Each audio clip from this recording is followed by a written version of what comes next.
Hotep, greetings. Welcome to week 2, day 2 of the African American experience. Down from the pyramids, up from slavery. In addition to what's happening with the readings and turning in your papers today by 5 o'clock, if you haven't already, as some people have already, early is better than on time, because old school, you're on time, you're late. Anyway, that being said, just to continue from where we left off, part of the African American experience is studying things that other people consider to be invisible. So, for example, my psychology degrees, according to the American Psychological Association, racism doesn't exist. So, and it doesn't exist as a psychological or emotional impact, therefore it can't drive you crazy, so therefore, you know, you must be making it up. Well, we study, we meaning African American scientists. So, as I was talking about the other day, there is, if you study the literature written by black social scientists, and also combining in, for example, the African American experience like we do in ethnic studies. So we study the law, we study economics, we study history, we study spirituality, we study politics, and we combine them all because they inform each other, right? So today I'm, rocking my Jinyame shirt, which basically, this symbol means, except for God, I fear nothing. So even though the symbol itself and the culture that created it is older than Christianity, you go to Africa, you will find this symbol combined with a Latin, that is, the Latin style cross, which is basically the Roman torture device for killing people, that Yeshua was killed along with thousands of other people with. Now, the original cross of Christianity is the Ankh, which actually symbolizes eternal life. Now, the Ankh is older than Christianity, just like what is referred to as Solomon's seal or the Star of David is also older than Judaism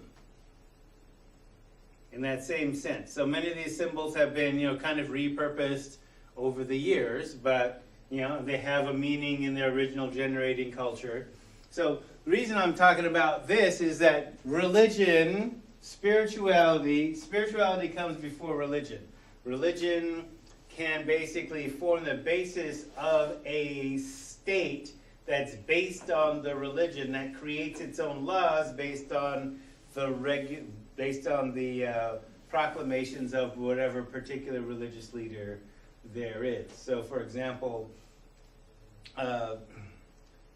when the Prophet Muhammad, who was essentially literate, was dictated the Quran, he was dictated the Quran by the Archangel Gabriel. This is the same Archangel Gabriel that, saved Daniel's in the lion's den and also told Mary that she was pregnant with Jesus. Now, in the 21st century, do we believe in archangels? Yeah, maybe if one shows on, live network television, like when the aliens land on the White House lawn. And I'm not being deprecating, I'm just saying what we believe here today on what is referred to as faith might not necessarily be the same thing that the ancients did. But there are certain principles that kind of stand the test of time. So, the worldview of, certain forms of Christians, where they say the world is only 6,000 years old, well, obviously, the point of view of this class is we're way older. So, the Christians that believe that that humans are only 6,000 years old, and that use cell phones, well, cell phones are made by a culture that believes that the world is billions of years old. How do you reconcile that? Or maybe you don't. In any case, part of what I'm getting at is looking at the intersection of all these different influences of culture to see how people begin to believe what they believe is a key to kind of understanding not only the African American experience, but other human experiences. So in the literature, when we talk about 6 types of isms, and the literature started looking at racism, but people began to, and I mean black people, I mean there are other people that can come to the same conclusions, but I'm tracing the writings from a canon that is a collection of literature, starting with black folks studying, oh, what is it like to be in America? And how can we achieve a balance that's deeper than America? Well, partially we can look to Africa, but part of Africa has been cut off from us. Knowledge of Africa has been cut off from us. So we have to either go there to study or look at other sources of information. So type 1, and as what we talked about Monday. So type 1 ism, and basically if you take the suffix ism and put, say, for example, a category like race, and you get racism, which itself is prejudice plus power equals racism. And race itself is a construct. It's not real. It has no real meaning except politically. So if you understand our concepts of race have changed politically, even in the culture that generated this college. So like I was talking about the other day, Caucasoid, Mongoloid, Negroid. That came from an interpretation of the Bible out of Germany, where they basically said, well, humanity started over after the flood. God got angry and destroyed the planet, destroyed the humans on the planet, and basically who was left? The first people? Well, they were white people, because they were Caucasian, because the Ark landed in Mount Ararat in southern Soviet Union or northern Turkey, if you will, in the Caucasus Mountains. The people that emerged from the Ark were Caucasoid, of the Caucasus. Oid means of. Caucasian. And then people devolved. This is in the German theory, Johann Blumenbach, and a German university in the 1700s basically said, well, Caucasoid, Mongoloid, and Negroid. Now notice Native Americans aren't in that framework at all. Just white people, yellow people, and then black people. And so with white people being superior, Asians being devolved from white people, and then Africans descending from them, right? And so that's one theory of race. Well, that 3 races theory, 3 races, Caucasoid, Mongoloid, Negroid, becomes the Federal 5.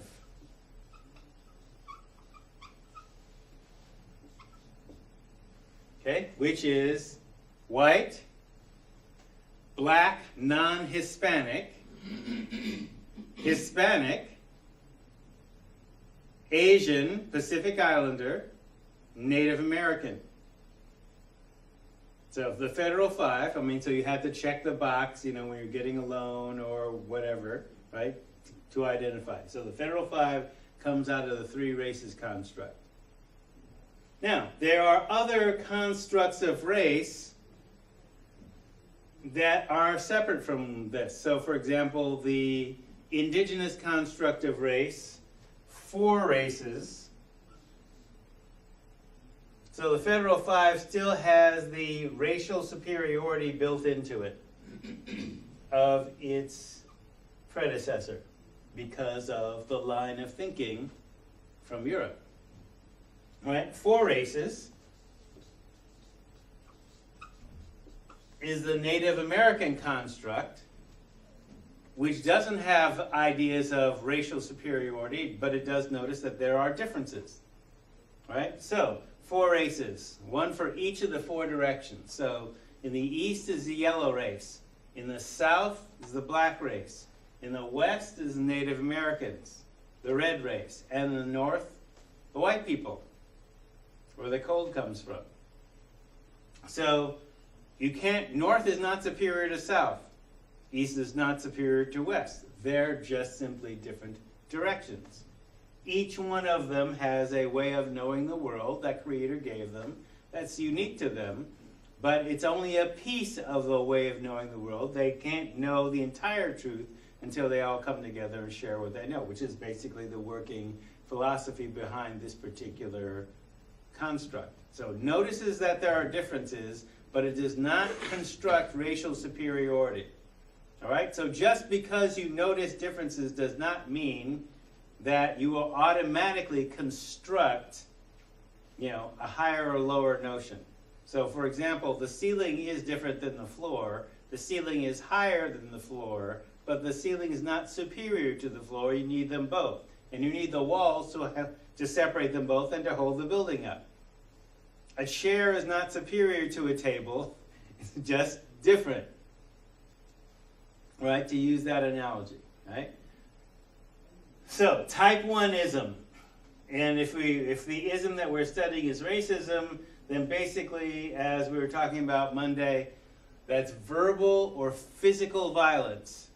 And also with the internet, we can also consider that cyberbullying can be the projection of thought negatively to influence someone as if it's an assault, verbally. Okay, so type 1-ism, verbal or physical assault. They call you a name, etc., etc. Type 2.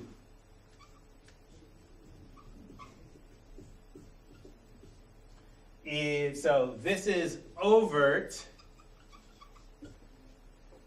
Type 1 is overt. Type 2 is covert. Not always so obvious, like hidden behind layers. So this is the category that microaggressions, as it was coined by Chester Pierce and then expanded by Geraldine Sue et al. So Sue basically said there's like 9 different species of microaggressions plus 3 different categories within the concept of microassault, microinvalidation, etc. So today, we're going to basically look at isms, and then we're also going to look at the society that Cheikh Anta Diop, Chancellor Williams, and a number of people that were in your extra credit assignment conceptualize the world before Kemet. And part of the reason, as I've talked about before last week, the reason we started 15,000 is this before the pyramid. So I wanted to paint a picture of what kind of society do you need to create a pyramid without having to go back 100,000 years to the beginning of Homo sapiens, or going back, 250,000 years, though we will be recapping that. Because if you figure out the rate between 15,000 and 1877, if we're going to cover that, in 10 weeks, that's like that's like 1,600 years per day, or per week. So that's quite a jump unless, you're used to moving at warp speed, right? So 6 types of isms, type 3. So type 1 and 2 are committed by individuals. And the reason we make the distinction about type 3 is type 3 is basically organizational. So it's called unconscious institutional. Now, when you're dealing with an organization, if you didn't write it down, it didn't happen, according to an organization. So, bureaucracies. So the first bureaucracies, in fact, the longest, standing government in human history is Egypt, where there was writing, and definitely bureaucracy. Right? So institutions create policies, and all a policy is an agreement, either written or unwritten, on how to address a problem that's going to be predictable. It's going to come up. So there's written policies and there's unwritten policies. All right? So a lot of times, if you're a policeman, because this is coming up as usual, right? I was at a event at the U of O yesterday. There was a panel talking about Black Lives Matter, talking about police brutality, et cetera, et cetera. I mean, it's always in the news. It's always going on, right? So if a law enforcement person has a personal prejudice, and they're not supposed to use that personal prejudice unless you're actually committing a crime, they might do it anyway. But how would you detect that?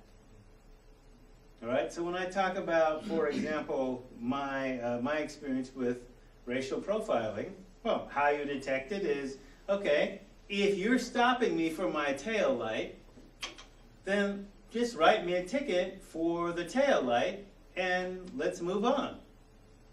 Don't start asking me about my criminal record, which is non-existent. Because then you're basically, your personal feelings about, whether I'm a criminal or not are coming to the fore, not actually investigating a crime. All right? So that's how you tell in terms of the difference. Is it logical? Is it reasonable? I'm being cooperative. But, if I tell you ask me a question and I say, have you ever been arrested? I was arrested once when I was 17. Now, I said it just like that. Did I stutter? Is my accent too thick? And if you come back with 17 arrests, okay, it sounds like to me, with my degrees in psychology, you're deliberately mishearing me. Because I'm not going to make an assumption that, they're stupid police officers. 17 arrests? No. I was arrested once when I was 17. What was that for? Theft? Okay. This is now harassment. It is legally harassment. But you still got a gun. So I'm still going to be rational. I'm going to be clearly articulating, no, officer, I'm wearing my Whitebird t-shirt. You know how old I am. I'm working as a drug counselor. I have to have a master's degree, drugs and counseling. So yes, I came out of the LA music industry. Yes, I inhaled. Duh. But I'm not inhaling that. I'm a drug counselor, okay? I'm on your side. I'm a mandatory reporter. One of the good guys, not one of the black people that you suspect, got released from OSP and is living in either the Whitaker or Springfield, even though I'm driving a beater car. Now, of course, I haven't gotten a driving while black stop since I started driving a higher class of car. Speeding tickets, yes. So, type 3, back to slide please.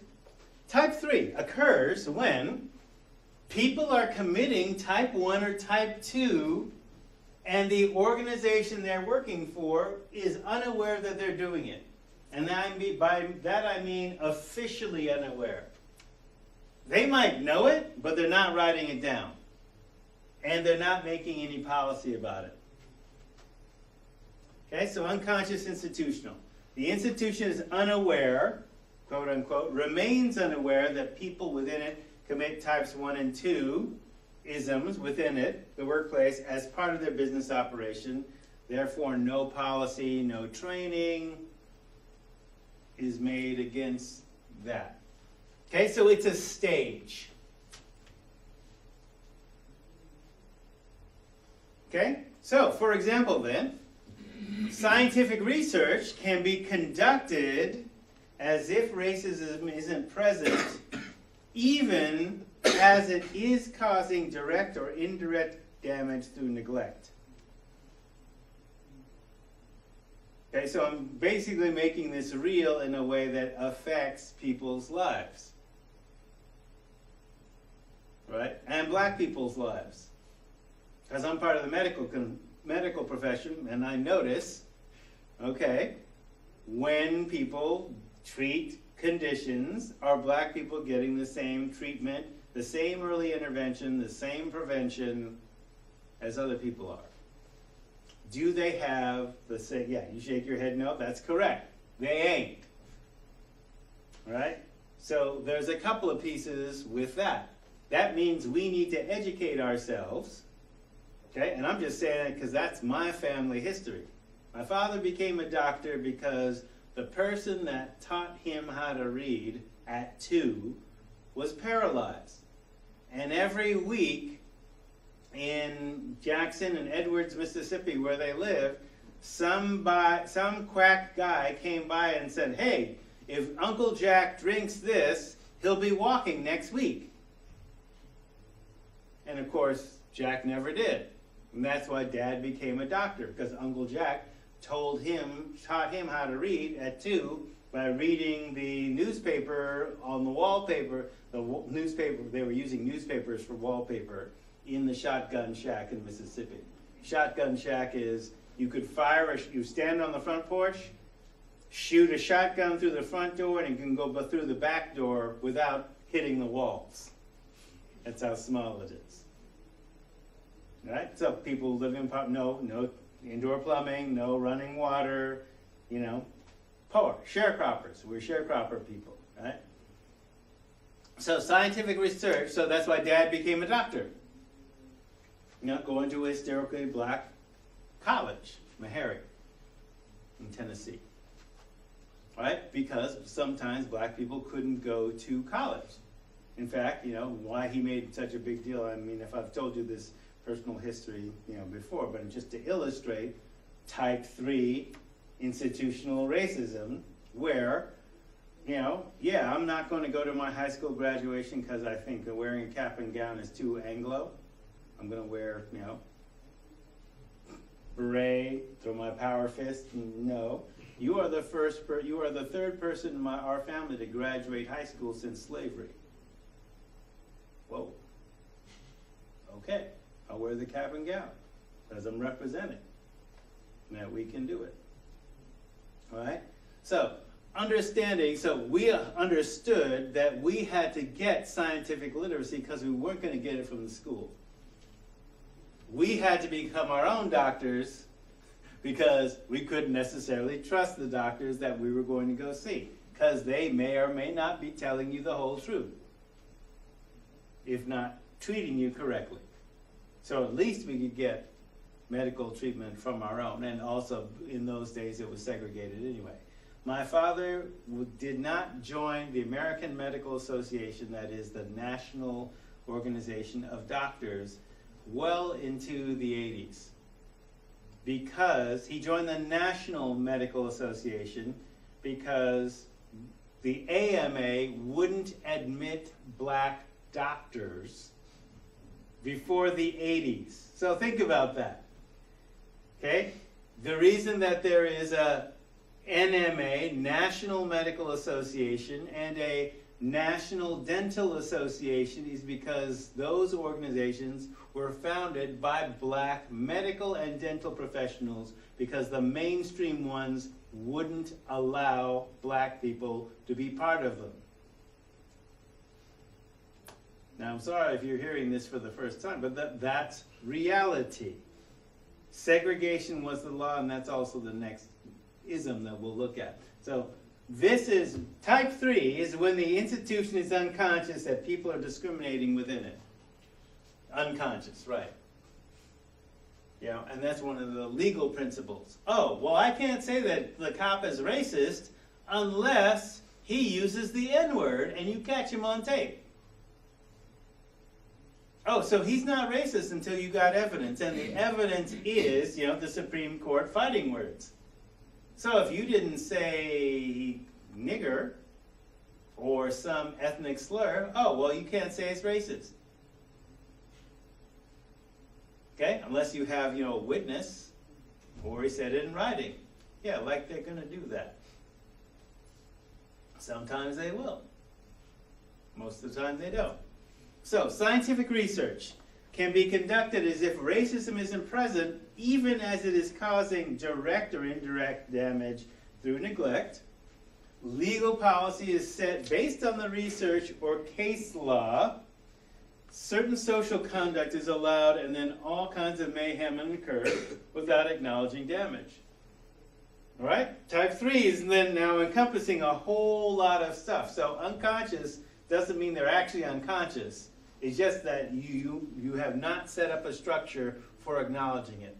So you can see this, we could be catching all kinds of hell, and they can say, oh, you people are too sensitive. You've heard that, I'm sure. Yeah, Eddie. So it's almost a form of limited liability. Yes, it's like a legal precisely, okay? So, Dad and lots of other psychiatrists, some of whom I've mentioned, Chet Pierce among them, because, does it make sense black shrinks know each other? If there ain't that many of them, comparatively, right? So they've been working, with the American Psychological Association to try and get racism classified as, at least having an emotional impact. Look, you got gender identity dysphoria for gays and lesbians. That just simply means that society says such negative stuff about you that it messes with your head and you feel, weird about your, sexual identity. Now, the science shows that, if your genetics affects who you're attracted to at puberty, then sexual diversity is normal. And there are various cultures and traditions that have basically set that up, where 12 kinds of marriage in Africa in the 1970s, documented by a white anthropologist, so it must be true. And 7 genders among certain Native Americans. So if you understand, what we're talking about, and when I get into a crash construct later on in the broadcast, I'll talk about that. But so all kinds of mayhem can occur without acknowledging damage and without necessarily having, the constructs for it. So gender identity dysphoria, ethnic identity dysphoria. So I had ethnic identity dysphoria in 4th grade. Okay, for 3 weeks in 4th grade, I wanted to be white because I was going to a mostly white school, only black kid in my class, and the white boys for 6 months were picking me last for games, choosing up sides for softball and basketball, last for 6 months after the fat kid. Right, so you know how playgrounds work and how people can be, right? So it didn't matter that I was making plays the first week. They picked me last, right? So, you got this extreme in-crowd, out-crowd kind of thing. You want to be part of the in-crowd, right? So the in-crowd is, they're wearing surfer shirts and they're tossing their hair. So I'm, standing in a circle with them, tossing, my little afro. And then I realized after 3 weeks, wait, there's nothing wrong with me. They're screwed up. Okay. All right. Yeah, I'm okay. I'm good. They're messed up. Okay. Cool. But there was no way of talking about that with them. So, continuing. Type 4. Type 4 is conscious institutional and it's legal. All right? So discrimination is the law of the land, and if you're an institution, it is your duty to carry it out.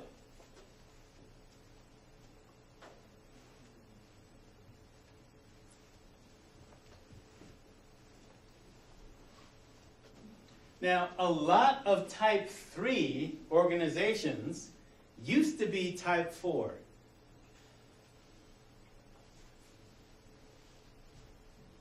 And there's others. So there's a reason for making this distinction, and part of it is the case law, but part of it is also tactics of battle. Right? The institution deliberately discriminates because it's legal to do so. So examples of that: European colonization, the state of Oregon, segregation South, apartheid South Africa, Nazi Germany, the Catholic Church in the Inquisition era. Basic. Go ahead. It sort of resembles like Jim Crow laws. Yes, Jim Crow, right. Legal discrimination.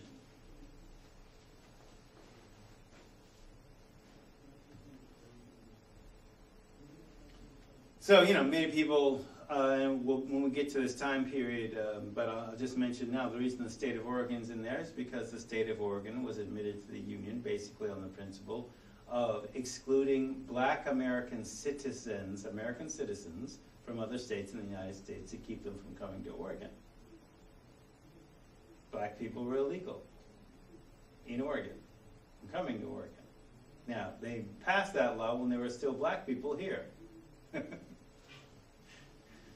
Okay? The city of Eugene, okay, as part of the state of Oregon, okay, didn't allow black people into the city limits to live inside the city limits before 1965. So if you've ever been from somewhere else and you've come here wondering where the hood is, there ain't no hood because y'all weren't allowed to buy houses in the city limits before 65, when the federal laws made them illegal. Okay, same thing for hiring, same thing for other practices. It's not that black people don't want to come here. It's just that they've been kept out legally. And the laws that did so were removed, well, let's see, for considering this room, within Eddie and my lifetime, but not in yours. So you've always known a non-segregationist Oregon. But the vibe is still here. Might still be here in a century because of the structures that we'll be studying. Okay, because this is a structure that creates this. So, type 5. Conscious, institutional, illegal.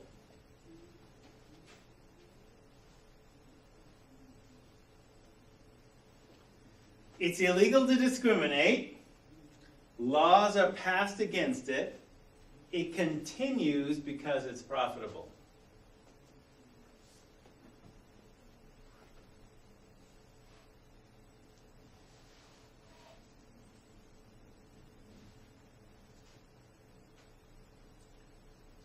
For example, CDOs, which are collateralized debt obligations. These are financial instruments. ARMs, adjustable rate mortgages, redlining. So these particular financial instruments are targeted against people of color, particularly black people. There's a history of them. Redlining literally means they take a red pen on a map and they draw a line around it, and they draw it with a pen that actually works.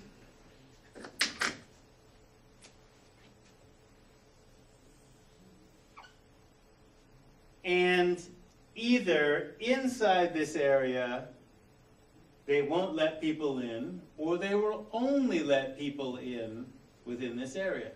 This is how ghettos are created. In fact, that very term, ghetto, don't get me started. Oh, well, hey, let me get started. Ghetto Island was an island off the coast of Italy where people of color, particularly Jews, because the Jews of the time were dark people because they were African people, were sent to die on this island.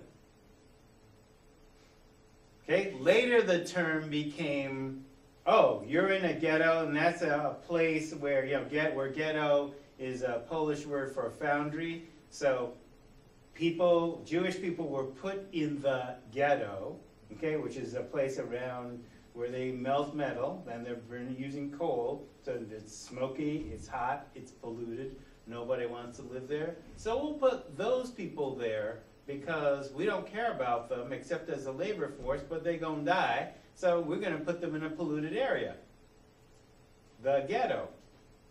So now that has also become now a generic term for any place where mostly people of color are concentrated. Now some people like, oh, they're proud to be ghetto. You're proud of your oppression. No, you should be proud when you overthrow your oppression. Okay, we're a global people, not a ghetto people. Why be proud of being sent to some place where where they flood it with drugs, they flood it with police, the schools ain't no good, you are forced to be ignorant of other folks, and you're fighting over neighborhoods that you don't own, selling each other drugs. Yeah. No. Okay, so back to slide if you would. So redlining, round filing, that is you walk in for a job, and what they don't mention is that they have, they want a certain front office look, and that look is blonde haired and blue eyed, and you don't look like that. So they'll take your application and they'll throw it away. Or you call up for an apartment and you speak over the phone and you can't be profiled by your voice, and then you show up and they say the apartment's rented. That's another one. Okay, so that's illegal. All those things are illegal. Now, the problem with this, the challenge here with this type 5 is you have to have the right kind of evidence presented in the right way to fight it. Because there's rules of evidence. Because if it's illegal, then you have to catch them breaking the law, and you have to catch them in a particular way of doing that, using the evidence. So you have to be good with numbers, good with articulation. So for example, I have academic freedom, so I'm just going to identify who did this to me. Key Bank attempted to redline me, buying my first house in Eugene. Now, like many people, I had just gotten my job here at Lane. So, college professor, decent income. Dad had, like many doctors, had, investments, and he wanted to basically give me, not only buy me a house, but also dump a bunch of money so he wouldn't be taxed for it, right? So, how many of you bought a house? All right. So, the down payment on a house, because you don't necessarily, unless you have the money to buy the entire house, you put a down payment, the bank owns you the rest, right? Typical down payment, 3 to 4%. Right? We were coming in with 20. Right? So, 20 grand on a $72,000 house. So, substantial chunk. And so, filling out my, my tax information, my credit information, and, well, we can't loan you because you've only been on the job for a year. Right, well, is Dad going to be doing it? So, well, we need his financials, fine, they did. So, basically, he showed in discretionary income, he's a doctor, right? $250,000 in profit from duty-free stores in an airport in LAX. $250,000, his share, right?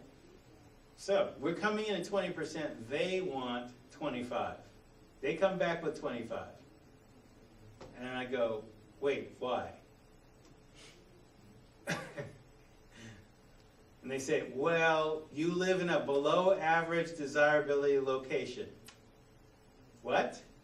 Your appraiser came back and they said you're in a below average desirability location. Like, what does that mean? surely you don't mean a ghetto. There are no ghettos in Eugene. And by the way, my Volvo was the second most expensive car on the block from the chiropractor's Jaguar. So you're saying it's below average desirability location because there's a chiropractor and an insurance agent across the street? Yeah, right? So I'm not playing the race card yet. Just asking a logical question. All right, so in that neighborhood, well, yeah, we still need 25% down. Okay, so this loan is for 30 years. In that 30 years, because it's like right off of West 11th, what's going to happen? You know, between us and, you know, the ice cream factory, right? All those 75-year-old, 80-year-old houses are going to get torn down for businesses, right? As Eugene expands. I mean, that's why they're planning to do the EMX on that particular site, because they're expecting like 20,000 more people in Eugene in 20 years, 1,000 people a year. And the projections are correct, right? Right now. That's happening right now. So I'm still using the logical route, like, okay, you know, you're not going to be losing money, and by the way, you're going to sell off the loan in a year anyhow. So how is the bank's position going to be improved by another $3,000? Because it ain't the money. We got the money, but it's the principal. Well, nonetheless, we still want 25%. So, all right, you forced my hand. I think this is redlining. And they go, we didn't know you were black. Now, mind you, I've been dealing with the same agent, you know, showing up face to face. I said, wait, what do you mean you didn't know I was black? Well, you didn't check the box. Right, I didn't check the box because Dad said, don't check the box. I don't want anything funny with the loan happening. So I didn't. Yeah, your dad didn't check the box either. I go, right. Okay, so you should know I work for the feds in my consultant practice, so I already know the federal law. I happen to know that it's voluntary for me to check the box, but you have to check the box after I turn in the app based on visual inspection. And what would you have checked looking at me? Perhaps my Choctaw cheekbones. My father's name is Hiawatha, so maybe you would have gotten the Indian thing from him too. Well, so what did you check? And I said, well, black. Okay, so what is this you don't know I was black thing? Okay, you're being defensive, I understand you're being uncomfortable. I think this is redlining. Well, it's not me, it's Portland. Cop out. Okay, yeah, total cop-out. This was Friday. I basically said, okay, look.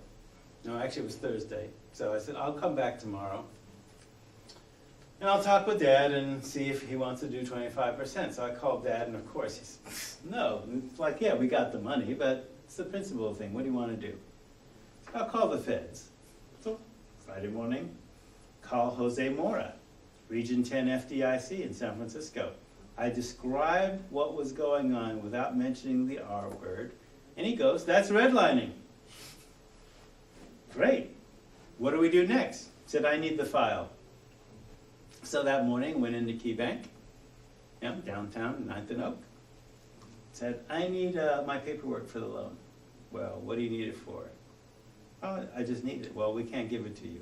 Well, wait. I paid for or gave you every piece of information in that file. Why can't you give it to me? Look, I'm not trying to take my loan business elsewhere. Jose Mora wants it. Who's he? Jose Mora is head of Region 10 FDIC, your federal regulator. He thinks it's redlining. He wants the file. So you tell Portland, the federal regulator thinks you're redlining me, and he wants the file. I want a decision on my loan Monday.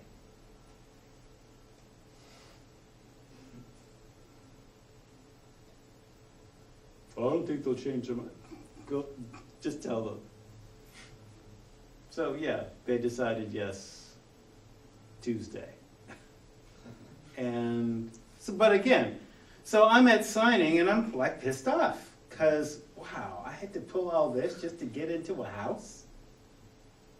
And so how many times do they do it? They seem very comfortable with doing this. And you know, I don't have to pick on Key Bank. Everybody was doing it. You know, Bank of America, all these other folks, putting black people in arms. So you sign on the dotted line on a particular rate. So I make sure I always have fixed rates on everything, right? But they can jack the rate up, and if you miss a payment, they can take your house. One payment. I mean, and guess who they target those loans at? Us. Deliberately. You know, when I bank with US Bank, and you know, when I was looking to refi, they tried to put me in an arm when I said, no, I'm not doing that. Why are you trying to put me in an arm? Oh, that was our mistake. Yeah. Okay, that's your policy. Okay, so again, you have to be able to catch them. Have the right evidence. You know your rights, but also be financially literate. So that's what I'm saying in terms of how you deal with racism in general, or any form of systemic discrimination. You have to be smarter than the opposition will give you credit for, without tipping your hand, right? Basic strategy. There's more, but that's a good one. Type 6. Socio-structural violence. This is the most deadly. This is where the body count is.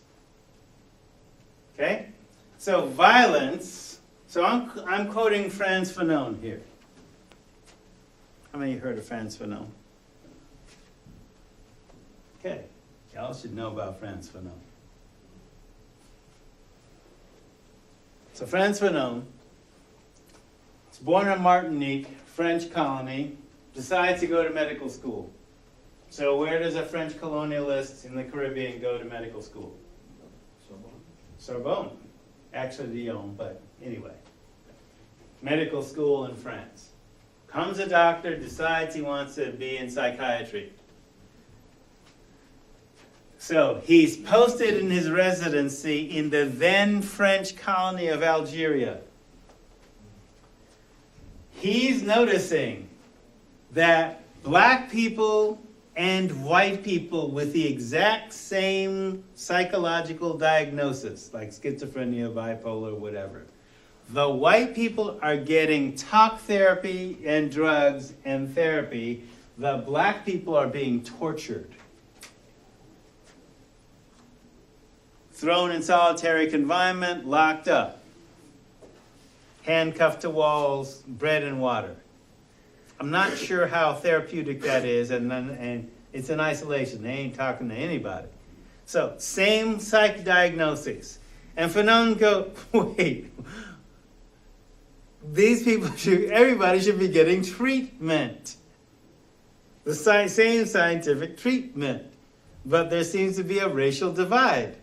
And that seems to be because of the colonial government, which seems to be racist.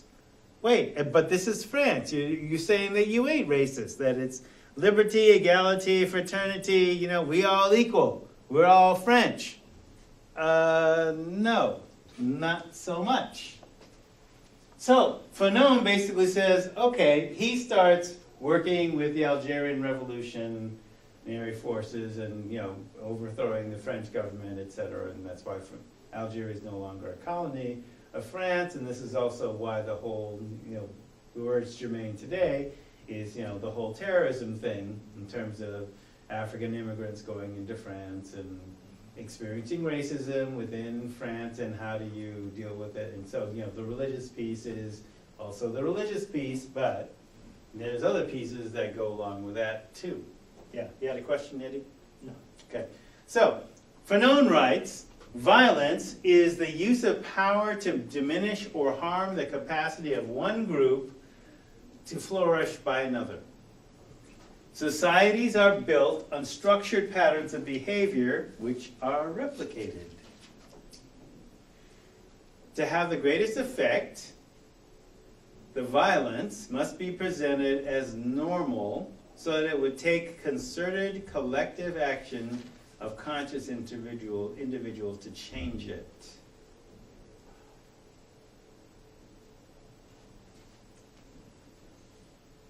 Okay? Without that effort, it remains in place as normal. So in my field, okay, which is addictions, so one of the things I notice is, look, black people have some of the lowest addiction rates in the country, particularly if we look at particular groups like within school. Yet they have the highest incarceration rate for drug-related things, even though their drug use remains below that of every other group except for Asians. Okay, so if we basically look at, for example, kids in school. White kids use drugs more than anybody else. Native Americans use as much drugs as white kids, only for two drug categories, alcohol and inhalants. The rest of their use is below whites. Then Hispanics, then blacks, then Asians. You know, just like socio-structural violence, okay? So this is not an accident. So there are cultural protective factors keeping people, you know, their drug use lower. So one of the things that we notice within school systems, the longer black kids remain within the school system, their use rates go up. The longer they remain within the school system, peaking in college, but still below whites. However, the consequences for their actions fall heavier, unless they got a number on their back. Right? Because in what universe can a black man in a white girl's car without a license or suspended license drive 115 miles an hour down I-5 and the cop stops him and says, "Where's the weed?" "Oh, we smoked it all."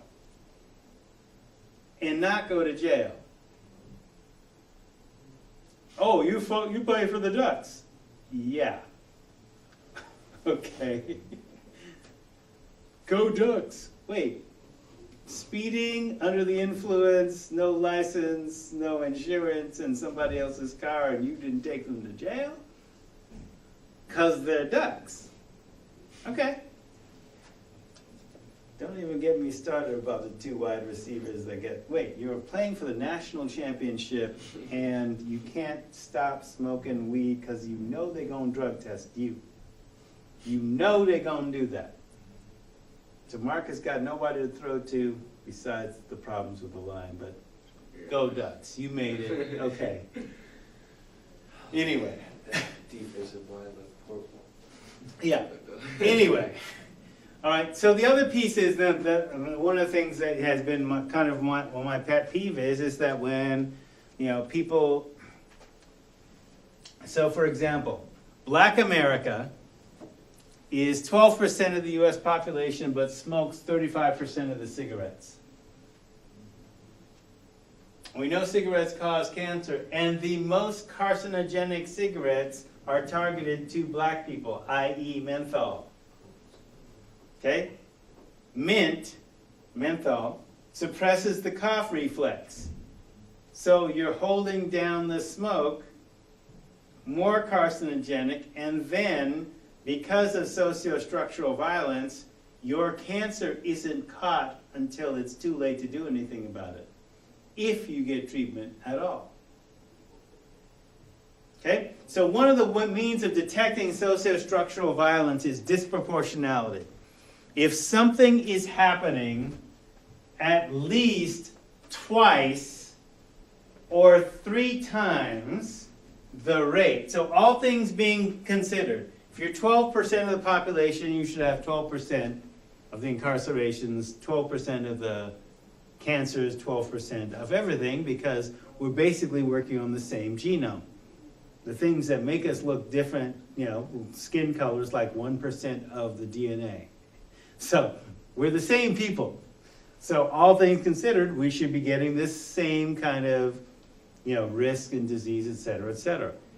If something is occurring at more than twice the rate that you'd expect, there is a structure producing it. This is what Franz Fanon is talking about, sociostructural violence. There is a structure producing the effect. So one of the first levels of detection is you've got to do the math. All right, so sociostructural violence.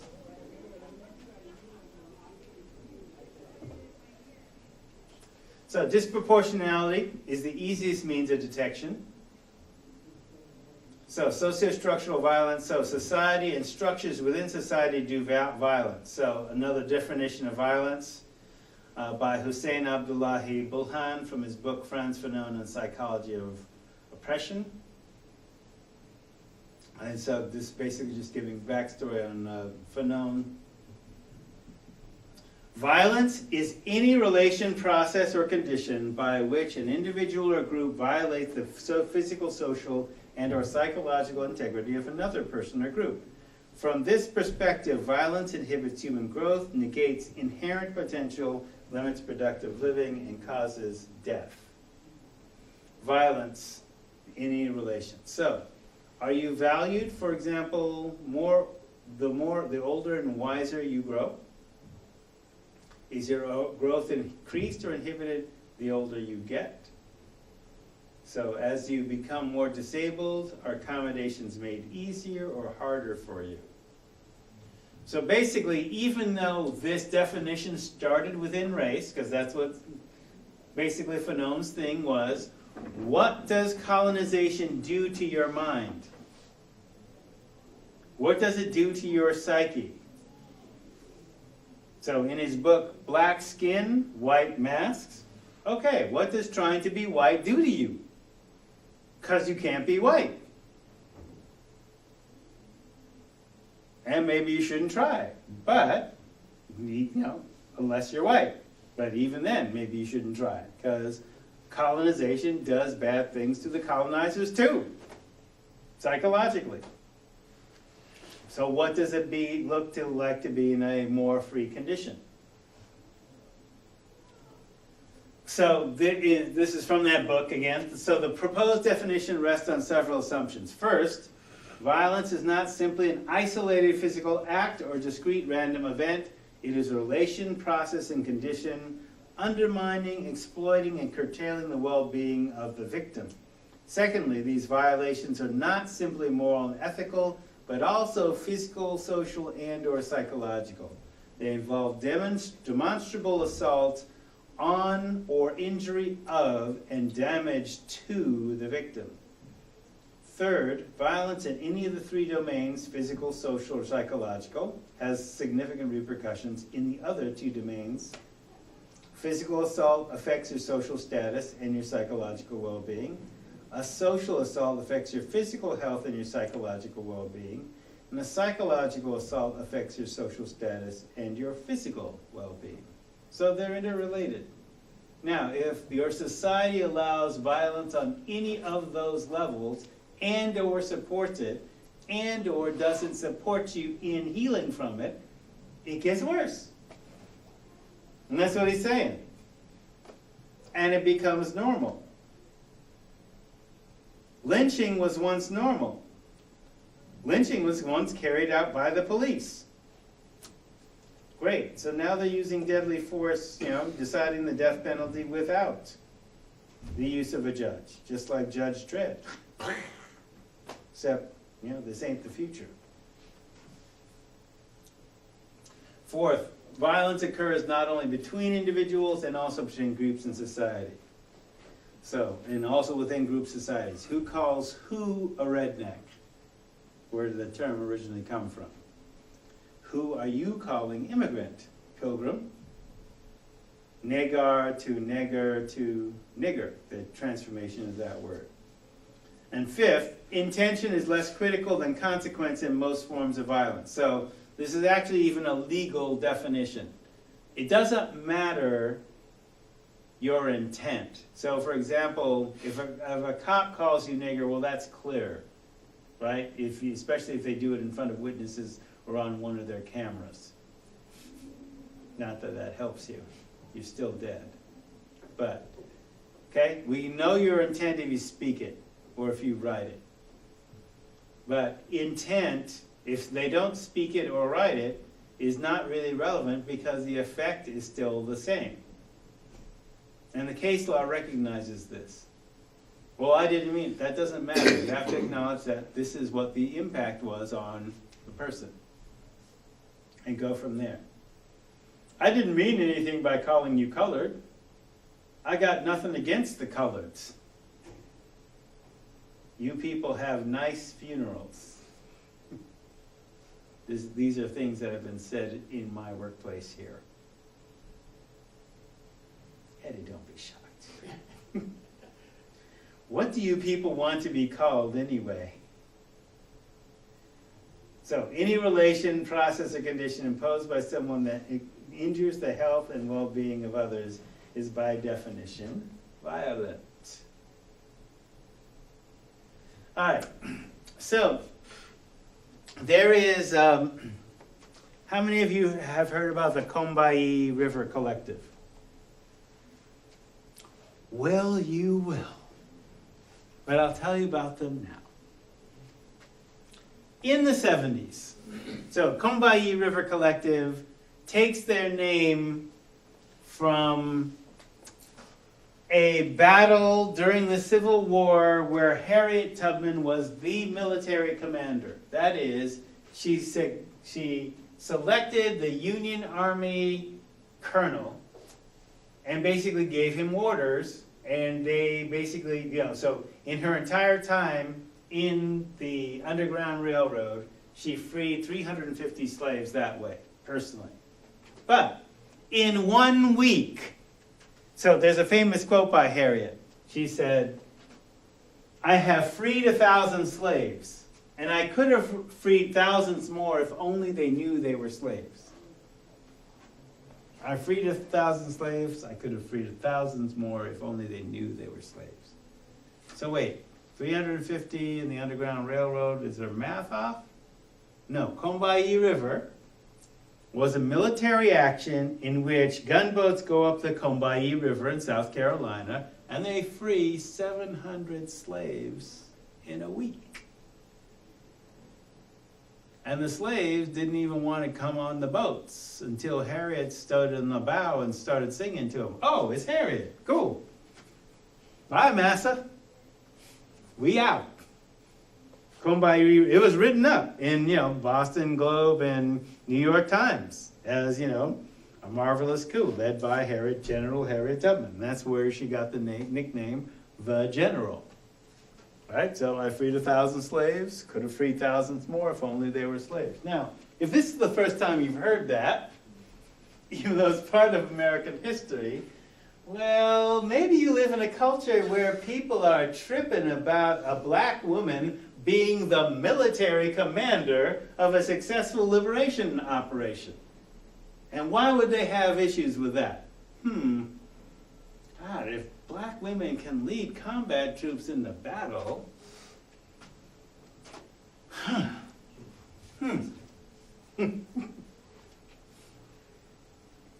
All right, so Combahee River Collective, group of black lesbians writing in 1978, and here's what they're saying. Okay, we're taking our name after Harriet's battle. We're not necessarily saying that Harriet's lesbian, but I mean, she was in a marriage in which, she never ever saw her husband, so that's a cover. Where do we recognize that pattern from? But it doesn't matter who's in her bed. It's what she did. Okay? And that's what we're saying, too, with the Combahee River Collective. Well, they're saying, okay, we can partner with our white lesbian sisters on sexism and homophobia. We can partner with them on that. But they don't get racism. In fact, Audre Lorde wrote, black, feminist, lesbian, raising a heterosexual son, black son, who's not homophobic. She says, I've walked down the streets in New York City or wherever and seen my white lesbian sisters cross the street to avoid being on the same sidewalk with my son. Like fear of black men? What's up with that? So I can partner with my white lesbian sisters on sexism, because of women, both being women, and heterosexism, homophobia, because we're lesbian, but they don't get racism. And while there may be groups of lesbian separatists, that is, lesbians who live apart from men in the white community, black lesbians are saying, we have to partner with black men on racism. We can't separate from America. Everywhere we go, we black. But here's the problem. Black men are given power because of their maleness to speak over us, even if we know more than them. So if I have a GED and he has a PhD, people listen to him. And if I have a GED because I had to take care of my kids and I couldn't go finish college, they're going to listen to him even though I have more knowledge. So that's sexism, classism, even though we're partnering on racism. So how do I separate all those isms out? You can't. You can't. They interrelate. They force multiply. Okay, so it's not like it's an oppression Olympics. Oh, who's the most oppressed person? Well, let's see. How about a black Muslim lesbian in a wheelchair? No. This ain't an oppression Olympics like who's more oppressed than others. Oppressions interlock. They interact. Okay? Part of how I can get out of being racially profiled, officer. Yeah, it could be what I'm driving. That doesn't always work. I wear hoodies. Wait, is it about what I'm wearing? How I'm speaking? Am I walking too fast? Am I walking too slow? Am I walking in the wrong neighborhood and the wrong neighborhood happens to be the neighborhood I'm actually owning property in? So who's determining what the wrong neighborhood is? I mean, all that's kind of messed up, but these things intersect and they interact, all right? So that's the concept called intersectionality, and the first people to write about that, at least as far as I'm talking about, is black lesbians, the Combahee River Collective, who the mayor of New York, Bill de Blasio, was married to a woman who was in that collective. So when he talks about how his black son is going to be understandably nervous dealing with NYPD, that's a fact. And he couldn't say anything different, being the father of a black man and married to a former member of the Combahee River Collective. He can do no less. So yeah, turn your backs. We stand with them.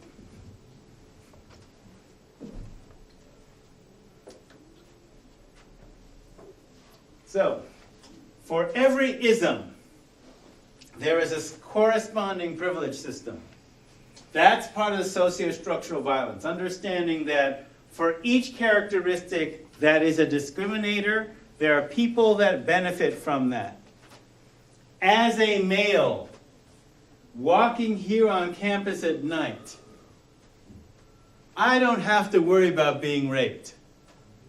That is not the experience of most women here, walking here at night. I might have to worry about the cougar or the bear, but that's about it. Generally, as a black person, I'm considered more of a perp, a mugger than being, but it's not to say I can't be jacked, but, so I have male privilege. Everyone in this room has male privilege, right? So I can also appear as a college professor to, if I dress right, if I speak right, I can appear to be wealthy. And relative to most of the world, I am wealthy. But there's limits to that too. All right, so isms dehumanize and divide. And what I'm calling universal practices, which basically teaching you about this is also one of the universal practices. Universal practices unite and empower and rehumanize.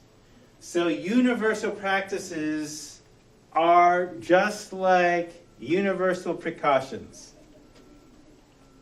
So in universal precautions, you know what those are?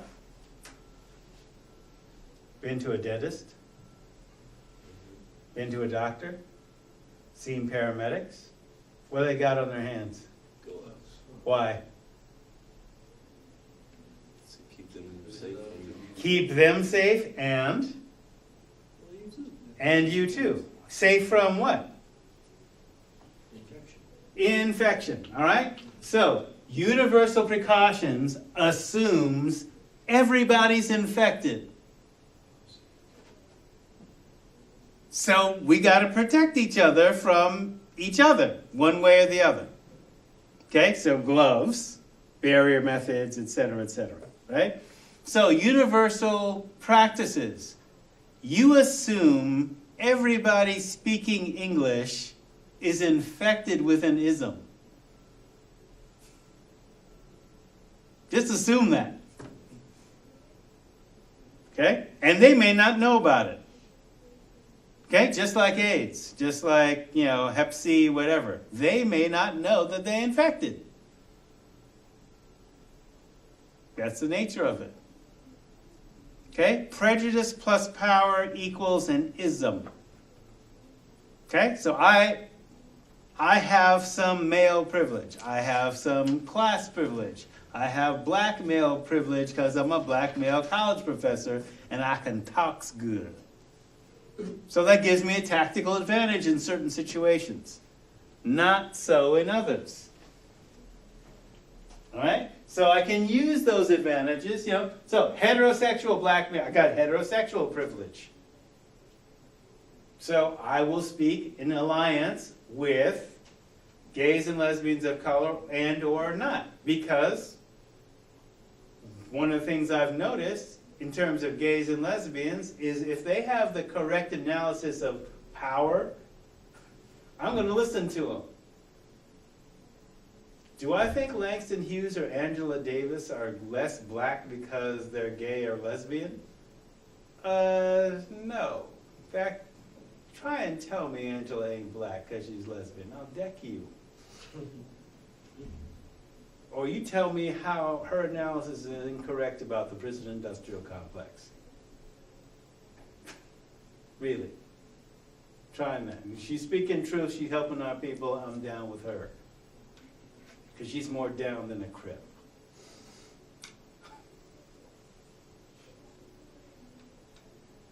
So, universal precautions are the same as universal practices. So the idea, again, for blood-borne pathogens, sexually transmitted infections, that's STIs, HIV, HCV, hepatitis C virus, so gloves, sterilization, clean needles, assume everybody's infected and protect yourself. Universal practices, they're tools for handling toxic mimetic pathogens. So a meme, just like Caucasoid, Mongoloid, Negroid, the Federal Five, 4 races, those are repeating patterns that are transmitted by human culture. They may or may not be true, and that's one of the key things about a meme.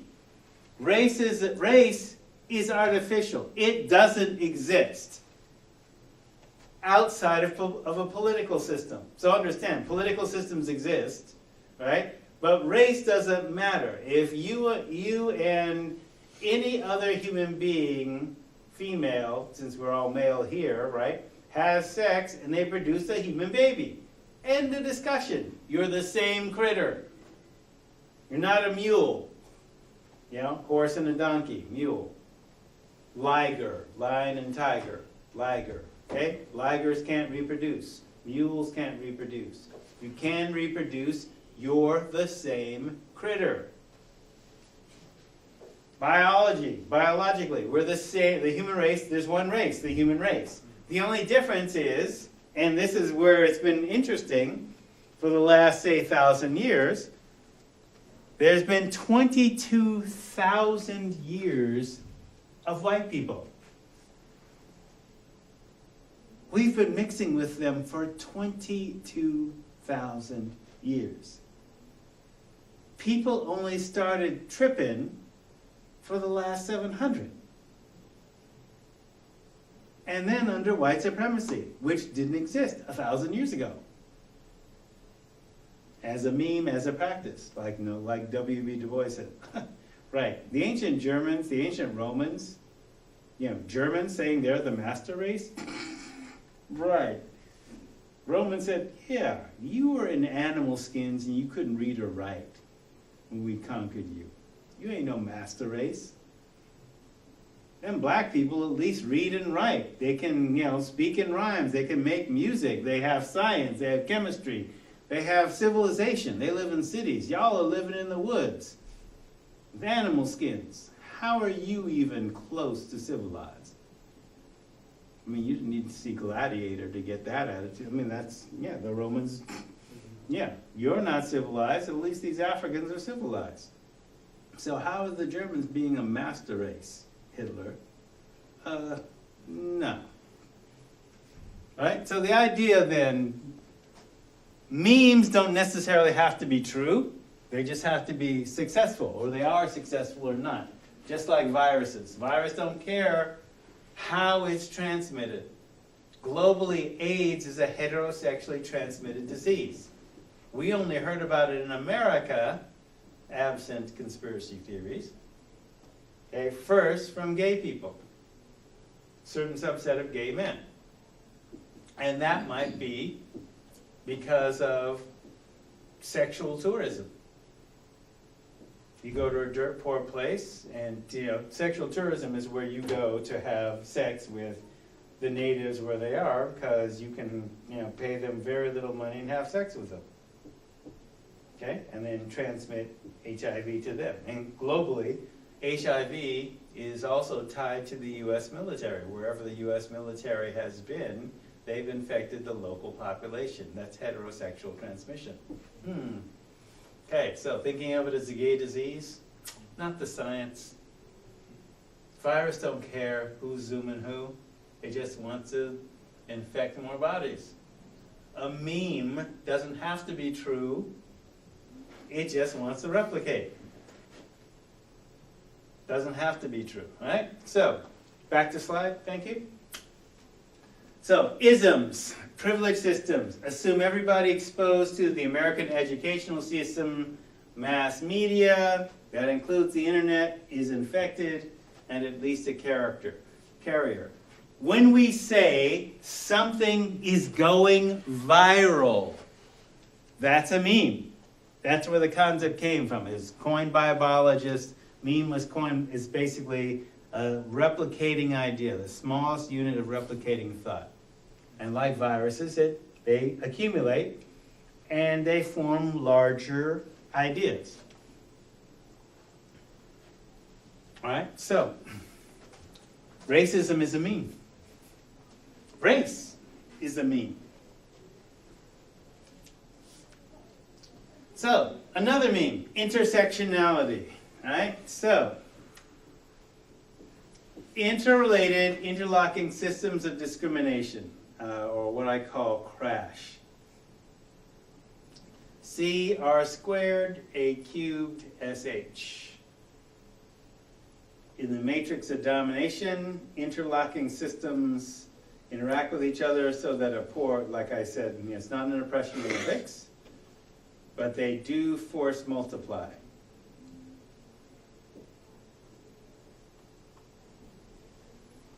Here's another way of looking at it.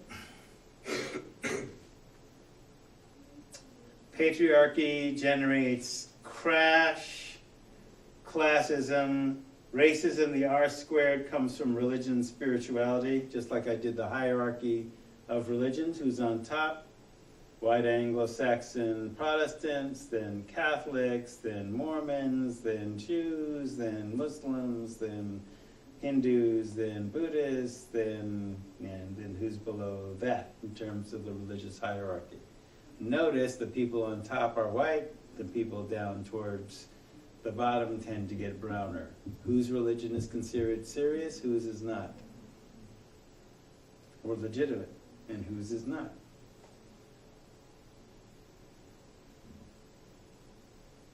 Not always that simple, but take a look. Then addiction, ability, age. Whose addiction is considered legal, whose is not? Age, ability, sexism, heterosexism. Here, let me entertain you.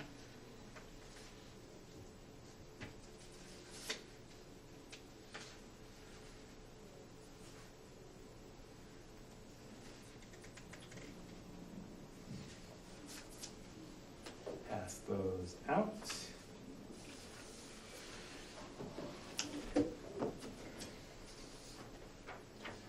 So, under crash, crash is divisive practices. Under those particular characteristics. And then universal practices is basically a way, a bridge, a way of conceiving that basically gets around the barrier or gets you to be able to cope with the barrier.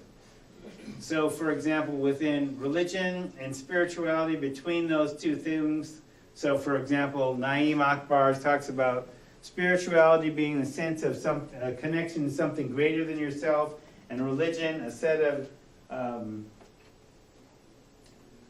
of prescribed exercises that develop spirituality. So between those two is Natarianism, which is basically a collection of the Egyptian state religion, elements of which you can find in Judaism, Christianity, Islam, Buddhism, and other forms of religions and other forms of spirituality, which basically says that Creator is in everything and everything is part of Creator. So if you wanted to study, if you wanted to know God, then study any part of creation, because God is in creation, creation is in God.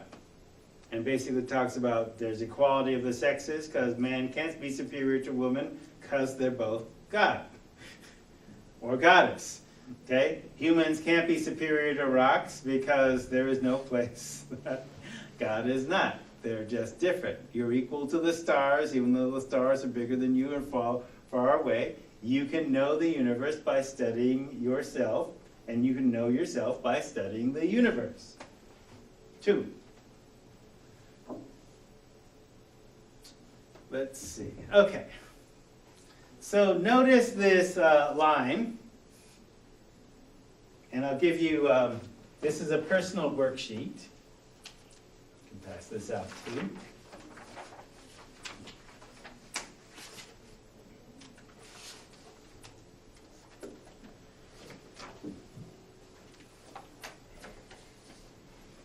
So intersectionality works like this. Above the line, there's privilege. And below the line,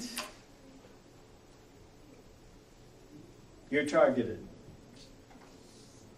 So if we look at class, so across the line, above the line, class, race, religion, age, ability, addiction, sexism, heterosexism, looks, hygiene. So classism. So rich and middle class are above the line. Middle class is defined as like 80,000 and above. However, there's a catch. Okay? The catch is, if you're rich, your wealth is sustained beyond work. That is, you don't have to work for your money, or your money works for you. Okay? But if you have a medical condition, so for example, you go hiking in Arizona, you get stung by a scorpion. Scorpion antivenom is $40,000 a hit and you need 2. This actually happened to this woman. Instant $80,000 medical bill. Boom. You got the money to sustain that? No. My son was in an auto accident. Fell asleep at the wheel, woke up just in time to have a head-on collision. 4-day, broke his leg in 2 places, ambulance bill, blah, blah, blah. 4-day hospital stay, $250,000.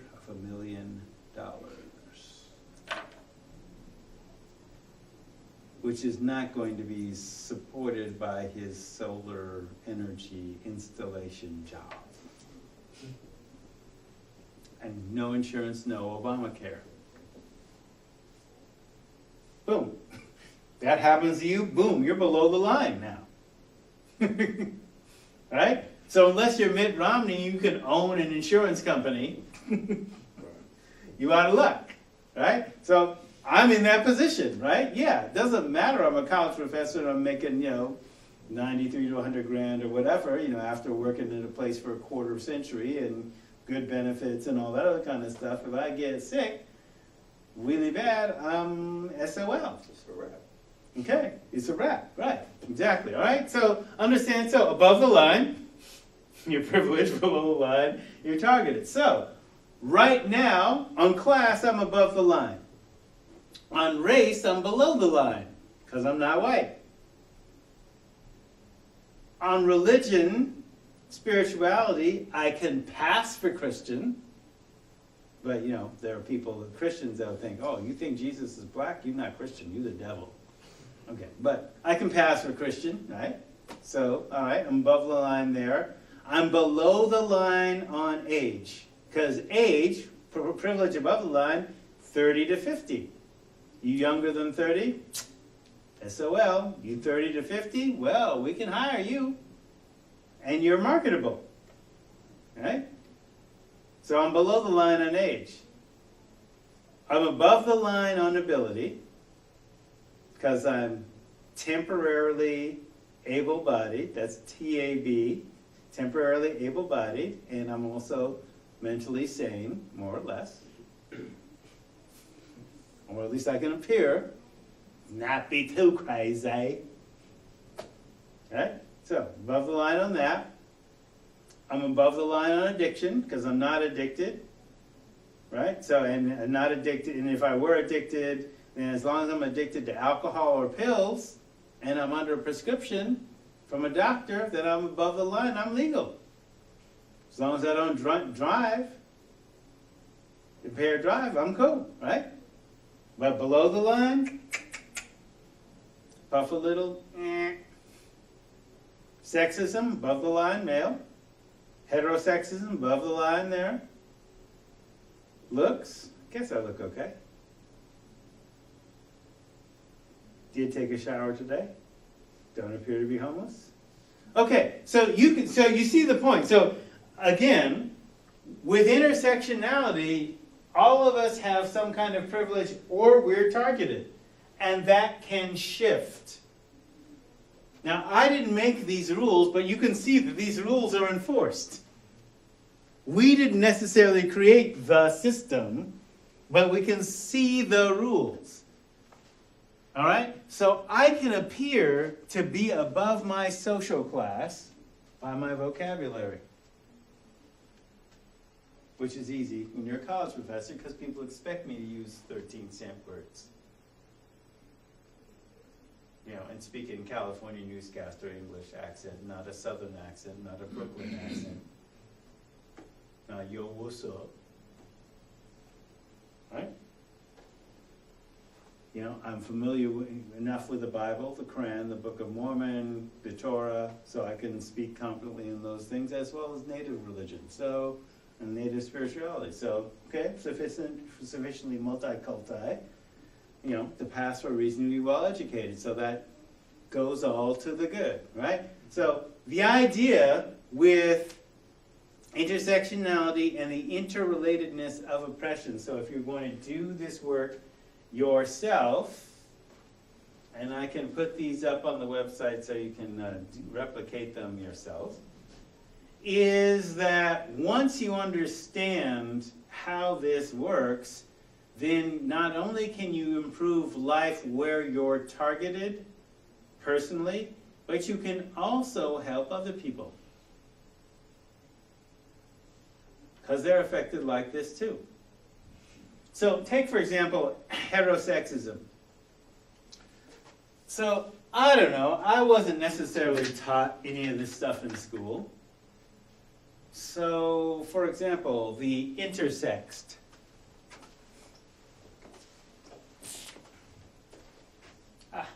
Here's a red line. The intersexed.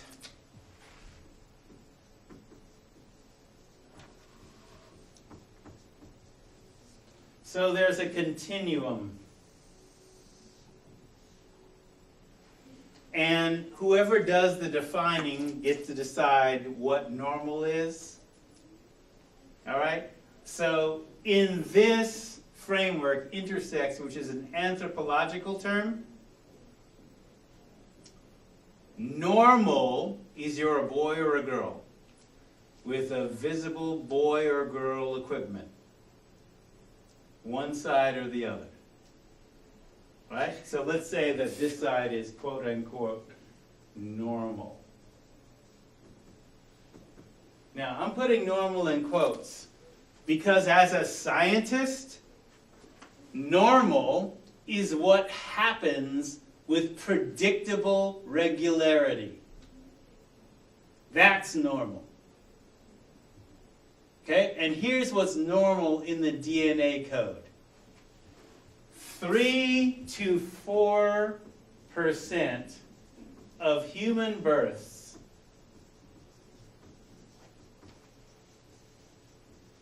a year are born what we call intersexed. 3 to 4%.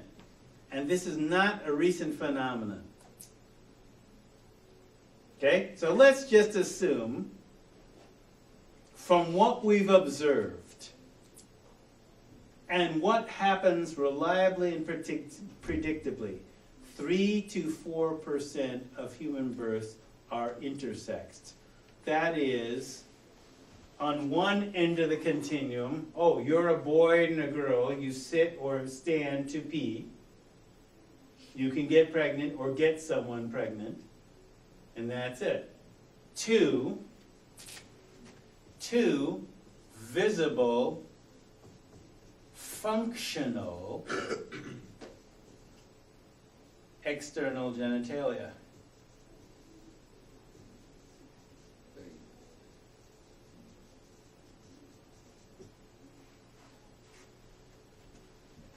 No, they can't get themselves pregnant. We're not slugs. Okay, so penis and vagina. Development of breasts at puberty. Okay? Actually, in the beginning of the slides from last week, I showed you a picture of an African statue. I have a person with breasts, penis, and a vagina in this village that does not necessarily, well, it has contact with tourists, but they're basically on a stilt city in the middle of a lake. And they went there to basically escape slavers. And they live there in the middle of the lake. So they wouldn't necessarily explain, they didn't like me taking pictures anyway, but you know, nobody would explain. Oh, well, it's just a statue. Really? What is that? I mean, I think I can find it in slides. Anyway, I did show it. It's up on Moodle. Anyway, right? So I'm just saying, this has happened. That's why you can have 12 kinds of marriage in Africa. That's why you can have 7 genders in Native America, because if this is happening regularly in Native American conception, These folks are called two-spirit. That is a male and a female spirit in one body. Because they're rare, they're considered sacred. Not sick. Because, wow, okay. So they socialize them into their society.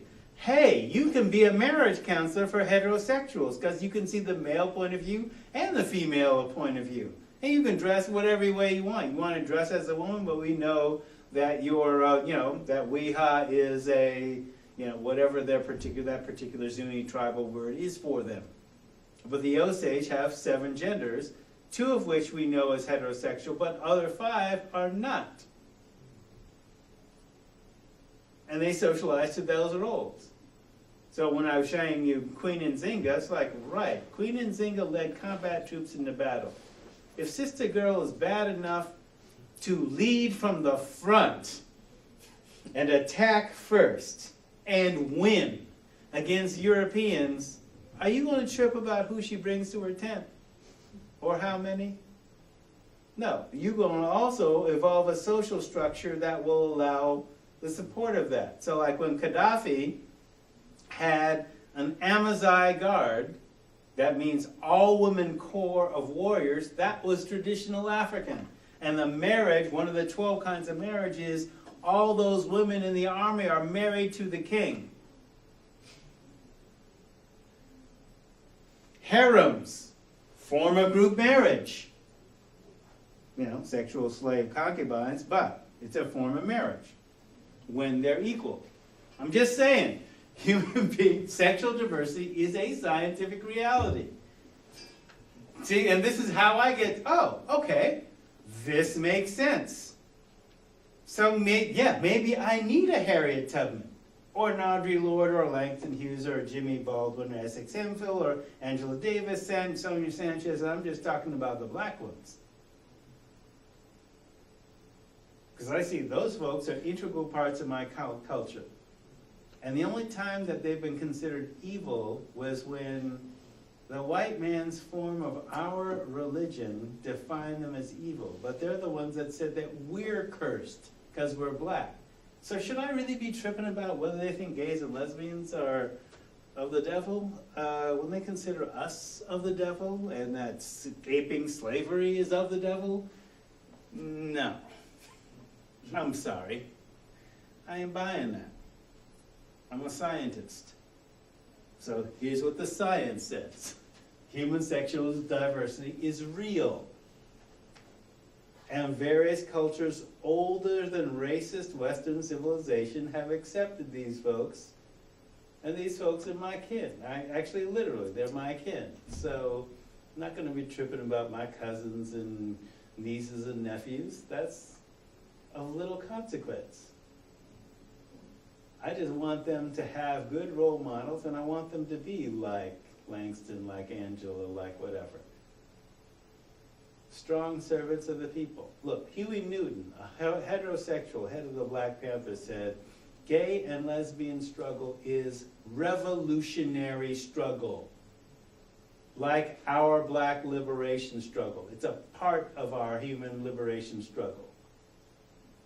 Heterosexual men may be uncomfortable, but that's because of our concepts of masculinity, which we got from the white man. Get over it.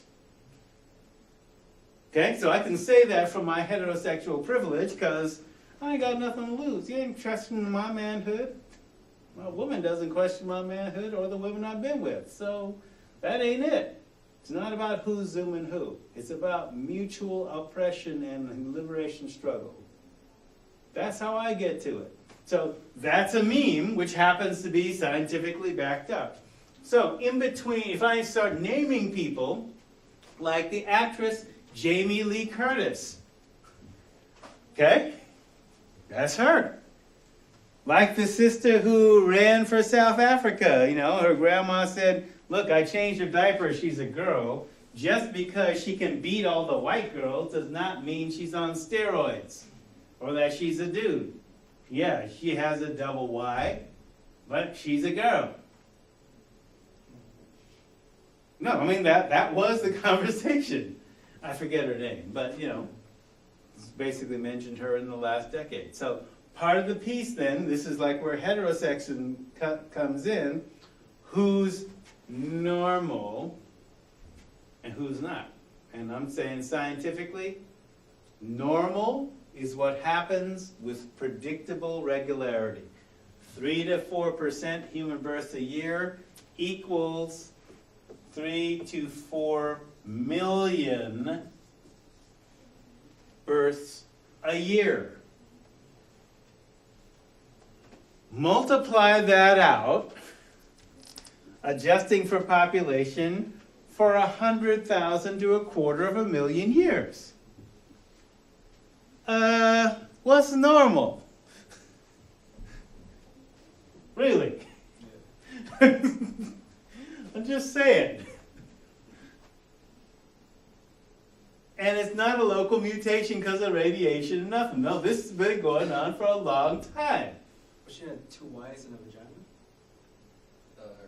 Yeah, chromosomes. Yeah, 2 Y. Right, so you can double XY or double YX, or there's, different combinations. But Jamie Lee Curtis is what? Just give you a relatively famous example.